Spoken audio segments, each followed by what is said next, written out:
Hey guys, welcome back to the channel. So today I want to talk about something lifters might experience from time to time, tendonitis. Specifically, we're going to get into what can I do if I have tendonitis in my bicep. So when I'm talking about the bicep, it can be in one of two areas. It can be up here near the shoulder, or it can be where the tendon and muscle connect in this inner elbow part right here. So today specifically, I'm going to show you what I would do to help alleviate and heal this condition in this area here of the bicep.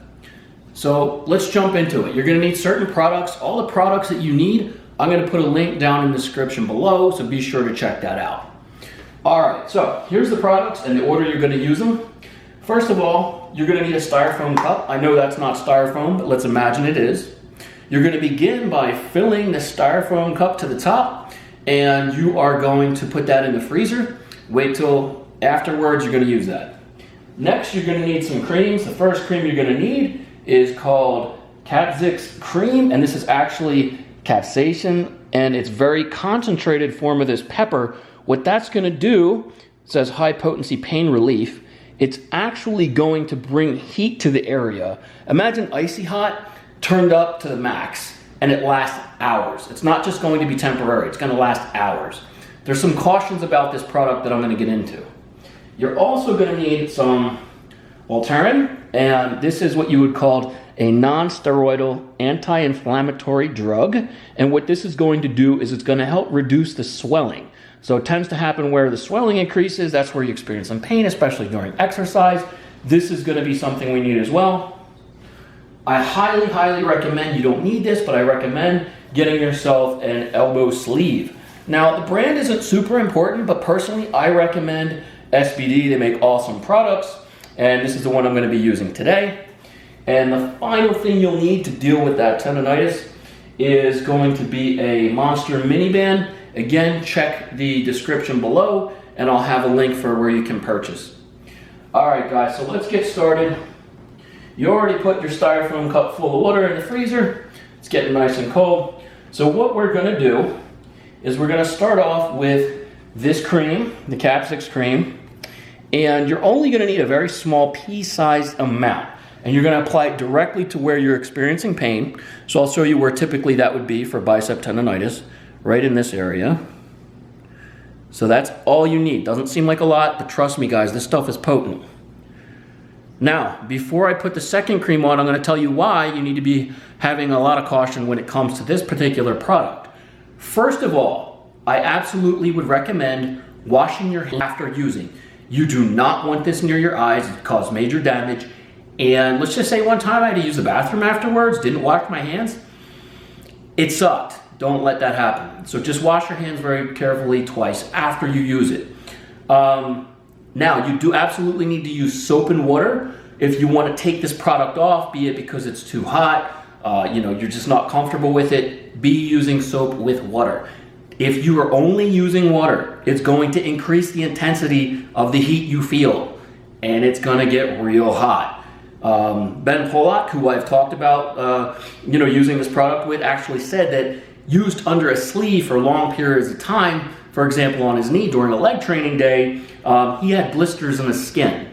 So this won't happen if you're doing what I'm saying, but that's my point. You need to exercise caution and use a small amount. The second product that we're going to use, like I mentioned, is that anti-inflammatory. So I am going to put 3 times the amount as I did with the capsaicin cream. So 3 dots, basically, pea size. 1, 2, and 3. Just surround the center dot. Now, the next thing that I want to do is I'm going to mix this all together, and give yourself a good about 20-30 seconds to do that. You want to really make sure it blends together. So I recommend doing about, a 2 to 3 inch diameter should be good. And just really mix it in there. And guys, honestly, you can go with a little bit less than I used. The nice thing about these products is they will last you a long time. And imagine that's all rubbed in. Again, like I said, I use a little bit too much. Now the next thing that I'm going to want to do is put the sleeve over top of it. So I have my cream rubbed in. I am putting on my sleeve. And I'm sure you guys know this, but just make sure the sleeve covers that crease. So, you know, the midpoint of the sleeve should line up with the midpoint of where your arm bends. So, I have my sleeve on. Now this is doing a couple things. First of all, the Capzix Cream is going to heat up and bring more blood flow to the area. That's one of the main things that we're interested in right now, because tendons do not get as much blood flow as like a muscle. So they take a while to heal. So what we're doing today is we're going to increase blood flow to the area. So the sleeve will add to that effect. It's going to bring additional heat and warmth to the area. And on top of that, there's going to be some sweat as you do what I say. And you know, if you're using this during a bicep workout, that's going to heat this up even further. You should not feel any kind of acute pain. What you should probably experience is more of a very strong heat. Like I said, icy hot, if it was turned up to 10, lasted 4 hours, that's pretty much what you're gonna feel. All right, so next step is you are gonna wanna wait about 20 minutes or so, because you're not going to feel anything for about 20, sometimes a little bit longer minutes. Now, that means, one, do not go putting more cream on. Trust me, don't do it. And two, you wanna wait that time till you feel the heat, or you're starting to feel the heat, to do the next drill, which is what I'm gonna show you with the mini band. So, let's assume that time went by. I'm starting to feel that sensation of heat in the area. So I'm gonna use this monster mini band, and we're gonna do something called ballistic band therapy. Catchy, right? So all you're gonna do, and again, the link for this will be down in the description below, is you are going to stand 1 foot on the band, and imagine yourself doing a hammer curl. So basically your palms are facing each other, and you should feel some resistance right here. Again, not a lot. Now, before I show you what a ballistic rep is gonna look like, what your goal is gonna be is to do 100 of these every day. They don't have to be all at once. Some of you may not be able to get the full 100 in one time, that's fine. You could break it up where you do 25 4 times throughout the day. So you're gonna do this before you train biceps. We'll get into that in a second. And then on days that you're not training biceps, you're gonna do 100 reps still throughout the day. Every day until the pain is gone. So this is what your reps are gonna look like.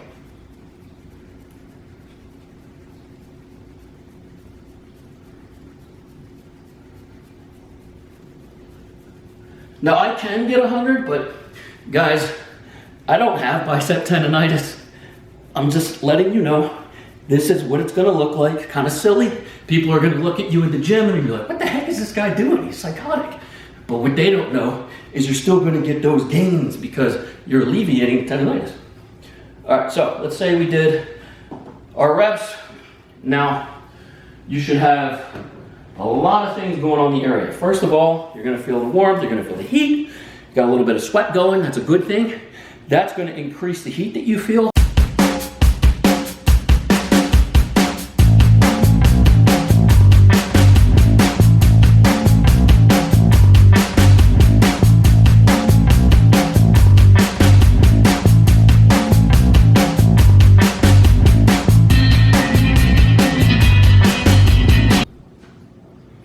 All right, guys, so let's say we just finished the ballistic band therapy. You know, maybe that's on a day you didn't work out, or let's say you finished your workout in the gym, and this would be a great time to do this next part. So we're gonna do ice massage therapy. So that styrofoam cup that you had, pretend that's styrofoam, you're gonna remove about 1 inch or ½ inch of the styrofoam from the top. That way you're exposing the ice. Next, you are going to place that right in the area where your tendonitis is occurring, and you're gonna do small circular motions, and you wanna go for 5 minutes, and once or twice a day is fine. If you can do it twice, that's awesome, but once after training or after your band therapy works too. So go ahead and do that for 5 minutes. Now, if it feels too uncomfortable, you know, you can simply take the ice cup away for about 20-30 seconds, then go back, but all in all, you wanna go of about 5 minutes, okay? Bonus tip, if you don't want to do the ice massage therapy, or you want to add something extra that can help, you can also, after you're done doing your band therapy or your bicep training, you can keep the sleeve on your elbow, and then you'll take a normal ice pack and you can slide it up under the sleeve, and then you're gonna let that be there for 15 minutes. So the ice massage therapy, remember, that's only 5 minutes, pretty intense, okay? it's gonna really be pressing in. But with the ice pack, again, you're gonna go for 15 minutes, and if you're only using the ice pack, do it 2 to 3 times a day. If you can only do it once, that's okay. 2 or 3 would be better. Again, if you're doing the ice massage, once or twice, all right?